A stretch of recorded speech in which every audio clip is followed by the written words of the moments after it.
So yun guys, what's up guys? Basta mga idol, andito na, dumating yung ating kulungan ng ating kakatin. Kararating lang, pati yung kanilang pugad kararating lang din.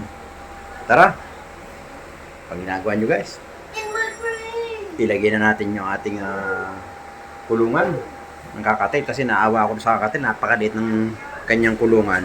Hindi siya makakilos na maayos. Kaya bumili tayo ng sarili niyang cage para doon sa kakatil. So let's go! Tara! Huwag natin patagalin guys. Tara na!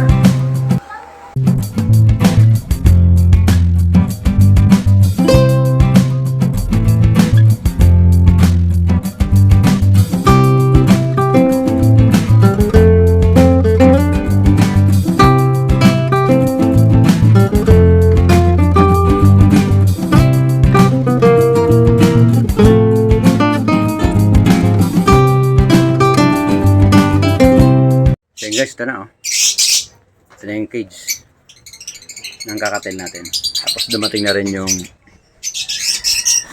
rin yung pugad. Kasi yung pugad guys ng yung pugad nung kakatil, malaki butas. Yung African bird naman, maliliit ang butas. Yan diferensya. Ang laki, di ba? Malaki yung butas ng kakatil. Bali dalawa yan guys. Yan. Kasi may balak pa akong bumili ng isa pang kakatil. Ang kanya namang cage, bali ang saksakan ng kanyang pugad doon na sa kaliwa lang. Nandun lang sa kaliwa. Pag inikot natin to,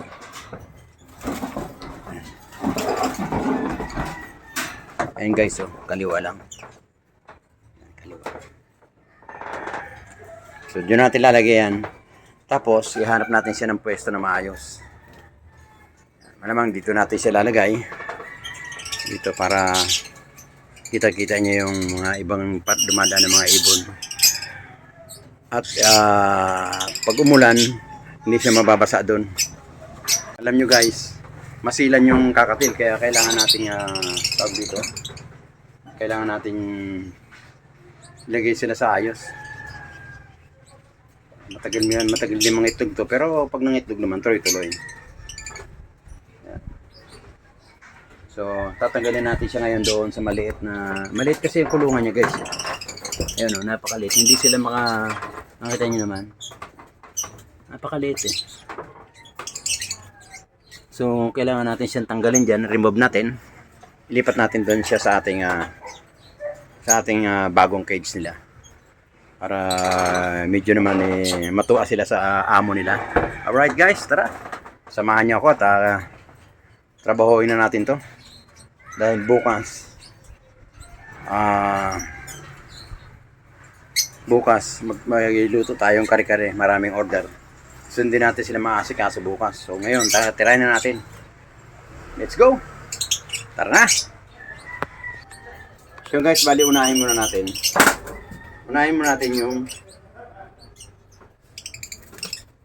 yung ating kakatil. Pwesto ko muna yung kanyang cage doon para madukot natin si kakatil. Ilipat na natin doon. Yun ang pinaka mabilis na gawa. Kasi itong ating mga maliliit na itong ating mga inakay, medyo matagal-tagal kasi ilalagay natin yung pairing. Papako pa natin yan.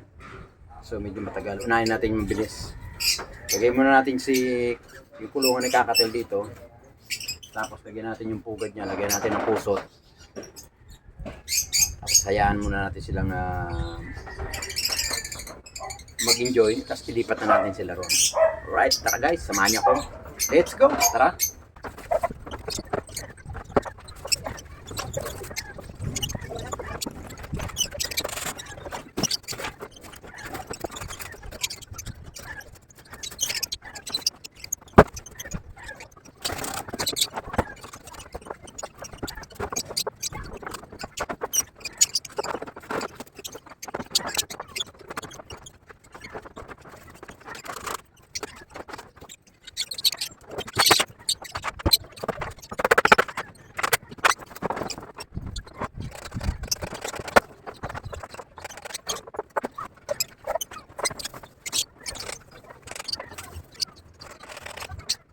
Bali guys, huhuli na natin si ano.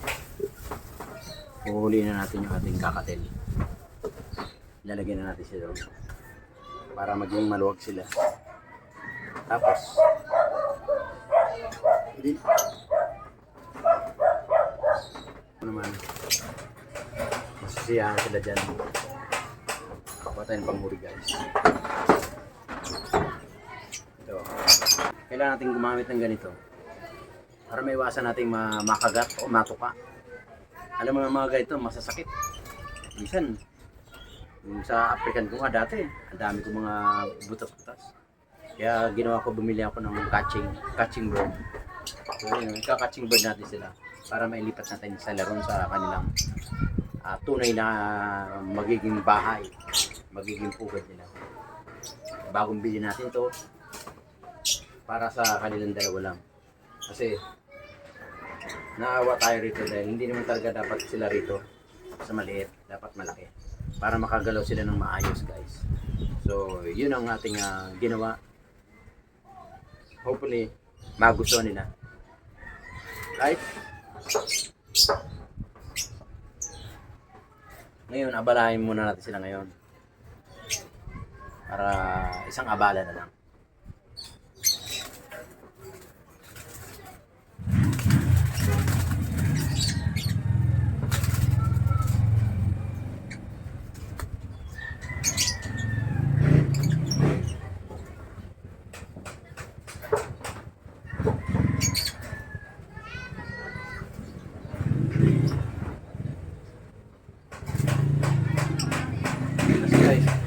Tama, nailipat natin kagad siya. Oh.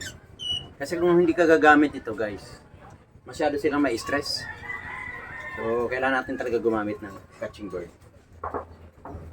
Isa naman, tama, hindi siya kagad. Hindi siya na-stress, diba guys? Tuwan-tuwa siya, nalipat siya sa maganda ng kulungan niya. Okay, si Emerald naman. Si Bronze, ito si Emerald yung huli.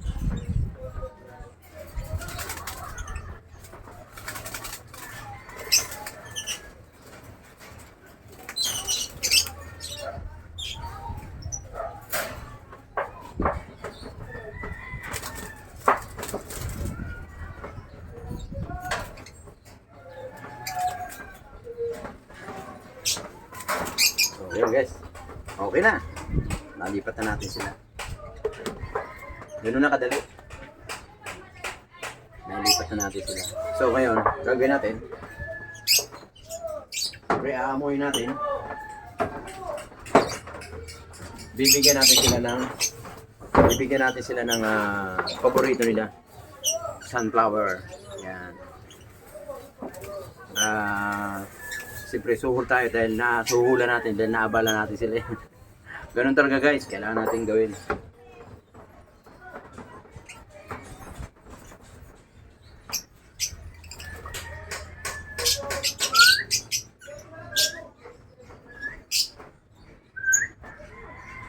Ano po, magaspas na yung kanilang pakpak.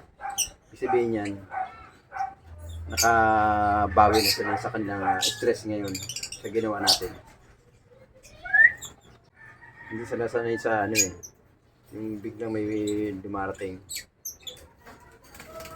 So kailangan, mamaya tatakpan natin doon sa kabila. Lalagyan natin ng tarpaulin din para hindi sila ma-stress.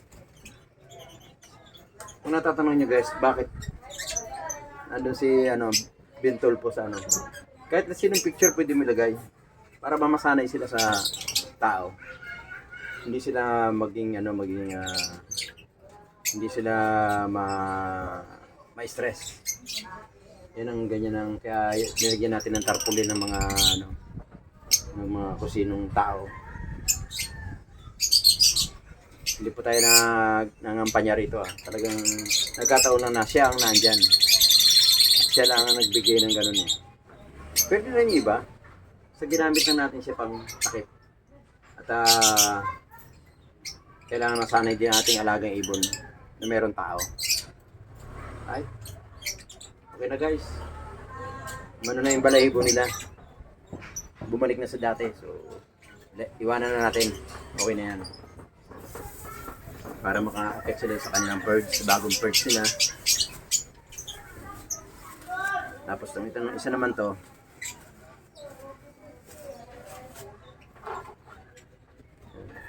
Bali itong iniwanan niya, iniwanan ng pugad. Para sa African bird ko, lalagyan natin sila ng panibagong pugad. Para pag may nakita tayong magpapares na ron, sasalpak natin dito. Naka-ready na siya, guys.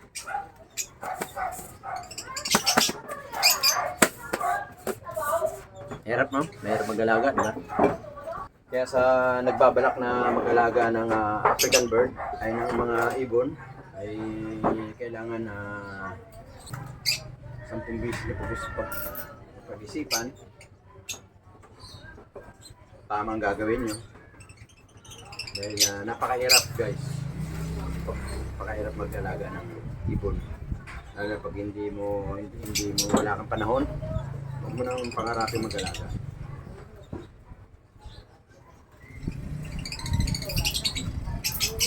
Pansamantala nating strap mo natin lalagay kasi yung binili ko kaninang panglock dyan, nandun sa bag ko, naiwan ko. So, mamaya pagbalik natin, saka natin sila lalagyan. Lahat ng may ilap, lalagyan natin ng lock. Lahat ng bago. Pero pag medyo matagal na sa atin, hindi naman kailangan natin maglagay ng lock kasi unang-una nakakulong naman tong bahay nila. So, hindi naman natin kailangan na mag-ingat. Pero mas maganda pa rin yung mag-ingat tayo para hindi tayo maghahabol kung may makawala. Okay? Hindi tahimik na sila. At least may bagong bahay na sila, may bagong pugad sila na makakagalaw sila ng maayos. Instead dito na napakaliit, hindi pwede sa hindi obra sa kanila. Kaya yun ang lagi sinasabi ko yun. Matagal na kailangan nating mag-produce ng talagang para sa kulungan nila. Alright? Bigyan natin tong panggawa ng nesting nila.